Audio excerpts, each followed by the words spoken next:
हिमाचल प्रदेश में विधानसभा चुनावों का बिगुल बज चुका है और चुनाव प्रचार अभियान तेजी से चल रहा है। वहीं इसी को लेकर आज हम बातचीत करेंगे सुंदरनगर के विधायक और भाजपा के प्रत्याशी, इसके साथ ही प्रदेश भाजपा महामंत्री राकेश जम्वाल जी से। सर, क्या कहेंगे सर चुनावों को लेकर? विधानसभा का चुनाव 12 नवंबर को होने जा रहा है और लोकतंत्र की ये सुंदरता है, जब भी ये पर्व आता है हर दल को, हर व्यक्ति को अपनी बात रखने का अधिकार रहता है और जनता को 5 वर्ष का लेखा जोखा लेने का भी हिसाब किताब रहता है, का अधिकार रहता है। और हम 5 वर्ष का रिपोर्ट कार्ड लेकर आज जनता के बीच में जा रहे हैं और एक अच्छा वातावरण, एक अच्छा उत्साह लोगों में देखने को मिल रहा है और लोगों के बीच में जाकर विकास को लेकर एक विधानसभा क्षेत्र के हर कोने में एक ही बात को लेकर चर्चा है कि सुंदरनगर में आज विकास हुआ है। और निश्चित तौर पर मुझे पूरा विश्वास है कि लोग इस विकास को देखते हुए भारतीय जनता पार्टी को समर्थन देंगे, आशीर्वाद देंगे और हिमाचल प्रदेश में फिर से भारतीय जनता पार्टी की सरकार बनेगी, वहीं सुंदरनगर में भी भाजपा जीतेगी। सर, जहाँ रिवाज बदलने की बात की जा रही है, सर मुख्यमंत्री का ये कहना है कि अन्य राज्यों की तरह हिमाचल प्रदेश में भी रिवाज बदला जाएगा, सर उस पर क्या कहें? हिमाचल प्रदेश में एक वर्षों से रिवाज चला आ रहा है कि एक बार भारतीय जनता पार्टी, एक बार कांग्रेस। ऐसा ये रिवाज हमारे पड़ोस के प्रदेश में, उत्तराखंड में भी ऐसा ही था। जब से प्रदेश बना तब से कोई सरकार वहाँ पर रिपीट नहीं हुई। पिछले 35 वर्षों से उत्तर प्रदेश में भी ऐसा ही था। अभी उत्तर प्रदेश और उत्तराखंड के चुनाव हुए, दोनों प्रदेशों के लोगों ने भारतीय जनता पार्टी की सरकार के बाद फिर से भारतीय जनता पार्टी की सरकारें बनाई। उन प्रदेशों में भी रिवाज बदला गया है। मोदी जी का नेतृत्व जब से आया तब से नए नए आयाम भारतीय जनता पार्टी ने हासिल किए हैं। दुनिया का सबसे लोकप्रिय नेता आदरणीय नरेंद्र मोदी जी आज भारतीय जनता पार्टी के पास है और हिमाचल प्रदेश में भी जयराम ठाकुर जी जैसा एक गरीब परिवार का बेटा मुख्यमंत्री है। और आज आपने देखा होगा कि अनेकों सर्वे भी आ गए, उन सर्वे में भी आ रहा है कि हिमाचल प्रदेश में फिर से भारतीय जनता पार्टी की सरकार बनने वाली है। हमने लोगों से एक ही निवेदन किया है कि इस बार सरकार नहीं, रिवाज बदलेंगे। भाजपा की सरकार के बाद फिर भाजपा की सरकार बनाएंगे, क्योंकि अभी मोदी जी की सरकार दिल्ली में है 2024 तक। सारे सर्वे कह रहे हैं कि 24 के बाद फिर मोदी जी आएंगे। तो निश्चित तौर पर हिमाचल केंद्र के सहयोग के बिना नहीं चलता और केंद्र में भाजपा की सरकार है तो निश्चित तौर पर प्रदेश के लोग भी भारतीय जनता पार्टी को ही यहाँ पर मौका देंगे। सर, 5 वर्षों के लिए सुंदरनगर विधानसभा क्षेत्र की जनता ने सर आपको यहाँ से चुना। सर, आपने यहाँ पे कितना विकास कार्य सर करवाया? सुंदरनगर विधानसभा क्षेत्र में अगर विकास को लेकर मैं चर्चा करना शुरू करूँगा तो मुझे लगता है कि बहुत लंबा समय लगेगा। एक कोने से लेकर दूसरे कोने तक कहीं पर 219 करोड़ की एकमात्र सड़क भारत सरकार से CRF में आई, सलापड़ तत्तापानी। सुंदरनगर विधानसभा क्षेत्र में कुल 6 प्राइमरी हेल्थ सेंटर आज तक थे, 4 नए प्राइमरी हेल्थ सेंटर 5 वर्षों में आ गए। एक नया सिविल हॉस्पिटल आ गया, एक हॉस्पिटल का दर्जा 100 से 150 बेड हो गया।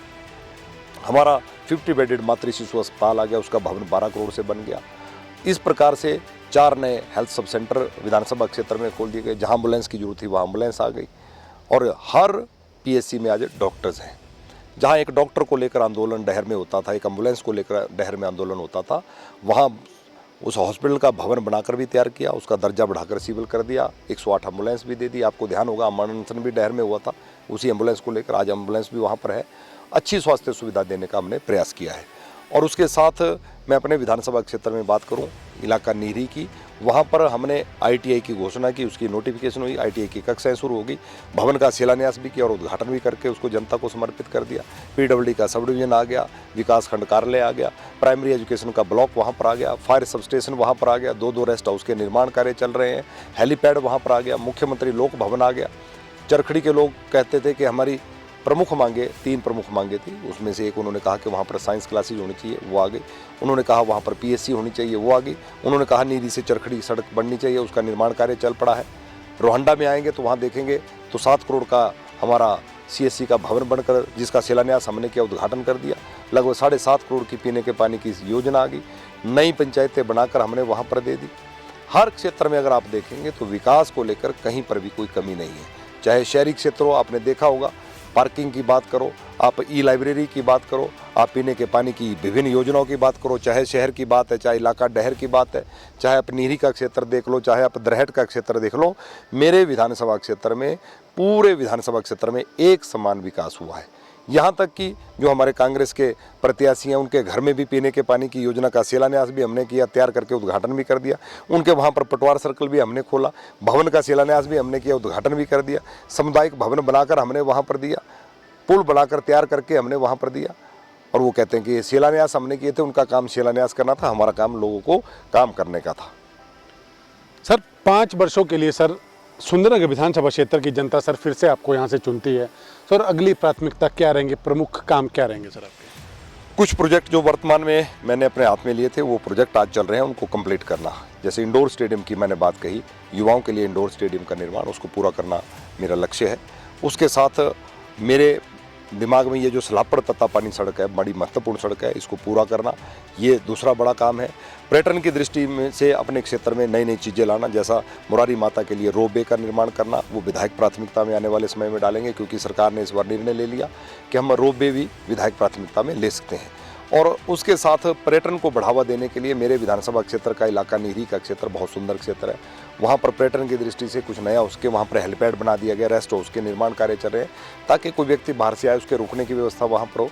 ये सारे काम अपने विधानसभा क्षेत्र में कर रहा हूँ और युवाओं को रोजगार मिले, उसके लिए आज जहाँ सरकारी नौकरियों को लेकर मैं बात करना चाहूँगा, बहुत ज़्यादा स्कोप उसमें नहीं रहता, लेकिन फिर भी वर्तमान की सरकार ने भी प्रयास किया है और आने वाले समय में जहाँ सरकारी अर्ध सरकारी क्षेत्र में नौकरियाँ मिले, वहीं हम निजी क्षेत्र में प्रयास करेंगे कि पर्यटन को बढ़ावा देंगे, ताकि युवाओं को रोजगार के अवसर उपलब्ध हों। सर हिमाचल प्रदेश में सर कुछ ही दिनों में सर अब मतदान भी होने जा रहा है sir Bharatiya Janata party sir प्रदेश में क्या मुद्दा लेकर सर, विकास का मुद्दा है जो, उसको क्या लेकर सर जनता के बीच में जा रही है?